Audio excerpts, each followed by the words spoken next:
En Marea levará ao Parlamento a suba nas cotizacións das mariscadoras. Luís Villares reuniuse esta mañá con representantes do colectivo en Cambados para recoller de primeira man as súas reclamacións. Tamén acusou o goberno do PSOE de non escoitar os traballadores do mar.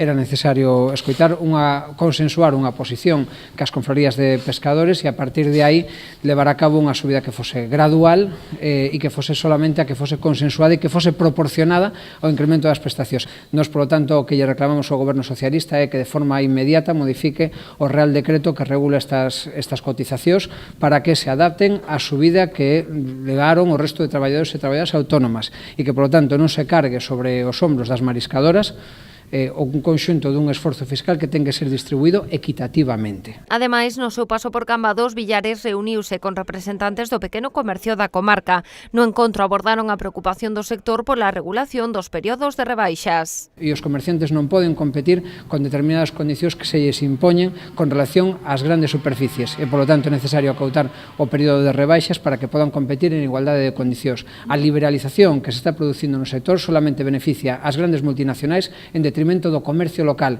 e desde Marea pensamos que é necesario fomentar, alentar e alumiñar o comercio local porque aquí é onde está a vida, aquí é onde se produce, onde se xenera riqueza, aquí é onde se fixa a poboación. Como representante dos comerciantes salinienses, o presidente do Consorcio de Comercio do Salnés trasladou a Villares outras inquedanzas do sector, como a competencia dos xigantes de Internet. Hai empresas multinacionales que están traballando e vendendo por Internet, o que están facendo é ter a súa problemática fiscal fora de España. Iso estamos tendo un gran perjuízo do que é o tema fiscal, ser pouco competitivos con esas empresas multinacionales. Outro tema importante que estamos tendo é as falsificacións. Esas falsificacións están mermando o comercio minorista. A reunión tamén asistiron representantes de asociacións locais de comerciantes.